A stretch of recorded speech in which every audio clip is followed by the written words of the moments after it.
The night changed everything before I even realized it had begun, because sometimes a single request can carry the weight of years of silence, buried feelings, and promises never spoken. One moment I was standing in the quiet glow of a rented cabin in northern Colorado, listening to the wind brush pine needles against the window, and the next I was staring at the person who had been my anchor for nearly a decade, knowing that whatever happened after this would never let us return to who we were before. If you believe in kindness, in second chances, and in the quiet moments that test the human heart, take a second right now to like this video, leave a comment, share it with someone who needs hope, and subscribe to the channel. Your support keeps stories like this alive. My name is Nathan Caldwell, and for most of my adult life, I believed I understood loyalty. I grew up in a small town outside of Fort Collins, raised by a mother who worked double shifts at a diner, and a father who taught me that keeping your word mattered more than comfort. When I met my best friend, Grace Whitaker, during our freshman year at Colorado State University, loyalty became more than a value. It became a way of breathing. We studied together, struggled together, celebrated together. When my mother passed away unexpectedly during my junior year, it was Grace who slept on the floor of my apartment for a week so I would not be alone. When her engagement fell apart 2 years later, I drove across 3 states to bring her home without asking a single question.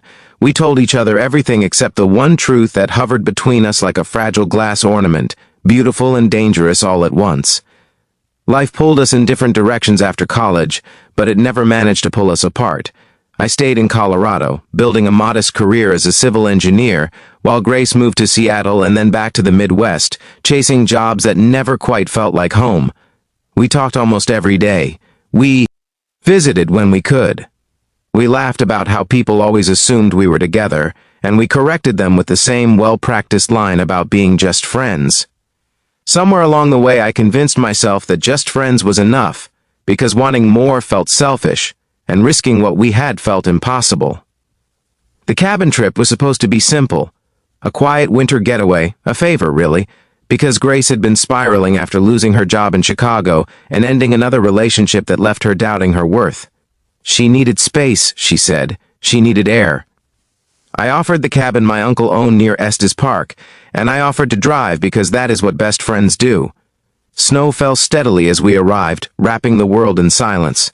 Inside, the cabin smelled like cedar and old memories, and for the first time in months, Grace looked like she could finally breathe.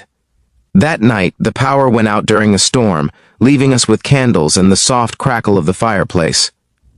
The shadows made the room feel smaller, more intimate, and every laugh carried a tremor I could not ignore. I felt it then, the strain of holding back something that had been pressing against my chest for years. I reminded myself of boundaries, of respect, of the promise I had silently made to never be the reason Grace regretted trusting me. But pain has a way of loosening the knots we tie around our hearts. Grace was tired, emotionally and physically, worn down by disappointment and the constant fear of starting over alone. As the night deepened, the air between us grew heavy with unspoken truths. When she finally looked at me with eyes full of exhaustion and hope tangled together, I realized how fragile we both were. The request she made was not about desire alone. It was about fear, about needing to feel chosen, about asking the one person she trusted most not to leave her alone in the dark. I did not answer right away. Inside me, every warning bell rang at once. I thought about the morning after, about the possibility of losing her forever, about how crossing that line could rewrite our entire story. I thought about my father's voice, steady and firm, reminding me that the right choice is often the hardest one. And yet, I also thought about the way Grace's hands trembled, about how loneliness can echo louder than reason, about how sometimes love shows up not as a grand declaration, but as a quiet willingness to stay. That night tested everything I believed about love and restraint. I chose to stay present, to hold space without taking what was not mine to take. I chose honesty over impulse, compassion over fear.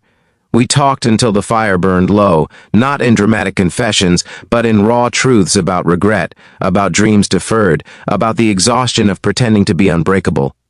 Somewhere between candlelight and snowfall, something shifted. Not because we crossed a line, but because we finally acknowledged how close we had always been to it. The morning came softly, sunlight spilling across the snow like forgiveness. Grace looked calmer, steadier, as if releasing the weight she had been carrying allowed her to stand taller. We made coffee, moved slowly, and let the quiet speak for us. There was no awkwardness, no shame, only a deeper understanding of each other and of ourselves. I realized then that real love is not proven by what you take, but by what you are willing to protect, even when it costs you. In the weeks that followed, Grace found her footing again.